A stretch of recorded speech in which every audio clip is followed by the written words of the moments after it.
हर 4 साल में अमेरिकी राष्ट्रपति के चुनाव में जिसकी बार बार चर्चा होती है वो है अमेरिका के लिए स्विंग स्टेट्स। इस बार का इलेक्शन भी स्विंग स्टेट्स के नतीजों पर टिका है। इन स्विंग स्टेट्स का मतलब होता है ऐसे राज्य जहां दोनों पार्टियों में कोई भी जीत सकता है, ऐसे राज्य जहां किसी एक पार्टी के समर्थक नहीं होते हैं, जहां किसी एक पार्टी के लिए वोटर समर्पित नहीं होते हैं, ऐसे राज्य जहां पर दोनों कैंडिडेट्स ज्यादा जोर लगाते हैं। इस बार अमेरिका के करीब 50 में से 12 राज्य ऐसे हैं जिन्हें स्विंग स्टेट्स माना गया। इनमें एरिजोना जहां 11 इलेक्टोरल वोट हैं, इसे जो बाइडेन ने जीता है। फ्लोरिडा जहां 29 इलेक्टोरल वोट हैं, इसे डोनाल्ड ट्रंप ने जीता है। जॉर्जिया जहां 16 इलेक्टोरल वोट हैं, यहां ट्रंप आगे हैं। टेक्सास जहां 38 इलेक्टोरल वोट हैं, ये राज्य डोनाल्ड ट्रंप ने जीता है। पेंसिल्वेनिया जहां 20 इलेक्टोरल वोट हैं, यहां ट्रंप आगे हैं। विस्कॉन्सिन जहां 10 इलेक्टोरल वोट हैं, यहां बाइडेन जीते हैं। टेक्सास जैसे स्टेट को स्विंग स्टेट की कैटेगरी में डाल दिया जाए और 3 महीने तक इसके ऊपर नगाड़ा बजाया जाए कि अब तो मामला इतना एक तरफा हो गया है, इतना एक तरफा हो गया है कि टेक्सास भी स्विंग स्टेट की श्रेणी में आ गया। ये कुछ भारत की भाषा में बोले तो ये उस तरीके की नैरेटिव पैडलिंग हुई कि बीजेपी अगर हार रही है यानी इतनी बुरी तरह हार रही है कि गुजरात भी जो है बीजेपी हार रही है। ये इस तरीके की बात का जो मतलब आप एक नैरेटिव सेटिंग का एक अजीबोगरीब खेल मुझे अजीब सा दिख रहा है जो मुझे लगता है कि खुद लिबरल नैरेटिव के लिए बहुत घातक है। अमेरिका के 50 राज्यों में 45 राज्यों के नतीजे घोषित हो चुके हैं। इनमें 22 राज्य बाइडेन के पक्ष में गए हैं और 23 राज्य ट्रंप के पक्ष में गए हैं।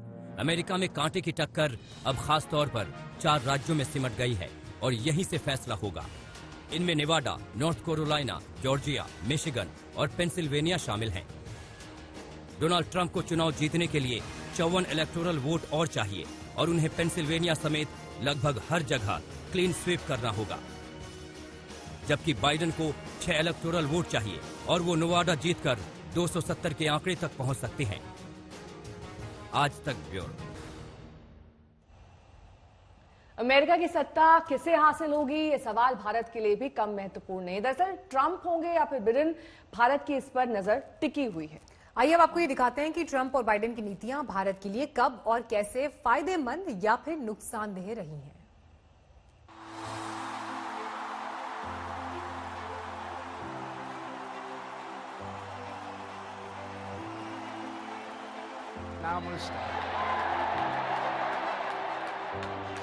And hello to India. Modi Trump की इस दोस्ती के बीच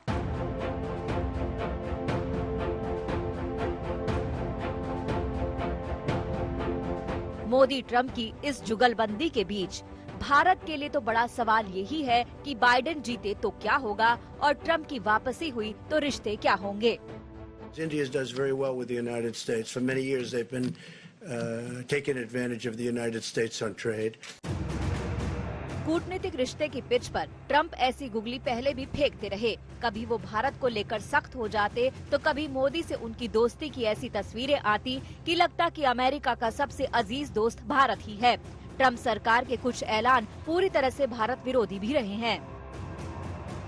ट्रंप सरकार ने भारत को दी जाने वाली GSP यानी जर्नलाइज सिस्टम ऑफ प्रेफरेंस सुविधा छीनने का फैसला लिया था। इसके तहत भारत को अपने कुछ प्रोडक्ट्स अमेरिका में टैक्स फ्री इंपोर्ट की सुविधा मिली है। जून 2020 में ट्रंप सरकार ने H-1B वीजा पर पाबंदियों की घोषणा कर दी। इसका सबसे ज्यादा नुकसान भारतीय IT प्रोफेशनल्स को होने वाला था, जो अमेरिका में नौकरी का सपना देखते हैं। डोनाल्ड ट्रंप कश्मीर पर मध्यस्थता का राग आलाप कर भी भारत की बेचैनी बढ़ाते रहे हैं।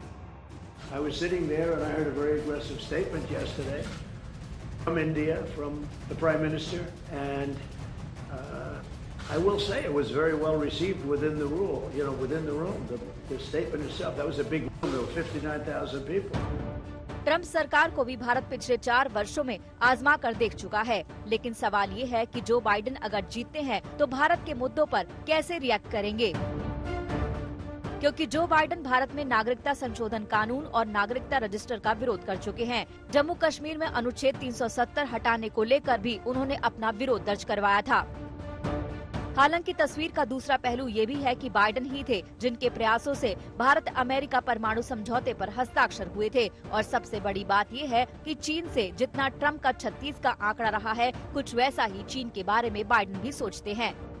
I spent more time with Xi Jinping than any world leader had by the time we left office. This is a guy who doesn't have a democratic with a small d bone in his body. Bharat और America में साझा हितों की फेहरिस्त इतनी लंबी है कि अच्छे रिश्ते दोनों के लिए एक जैसे जरूरी हैं। इसीलिए सत्ता चाहे जिसकी भी हो, भारत अमेरिका के लिए अहम ही बना रहेगा। वॉशिंगटन से प्रतीक्षा गिरियाल और गीता मोहन के साथ ब्यूरो रिपोर्ट आज तक। नमस्कार, मैं हूं अंजना ओम कश्यप। हमें उम्मीद है ये वीडियो आपको पसंद आया होगा। लेटेस्ट खबरों के लिए यूं ही देखते रहिए आज तक, और इस वीडियो के पसंद आने पर लाइक, शेयर एंड सब्सक्राइब करना ना भूलें।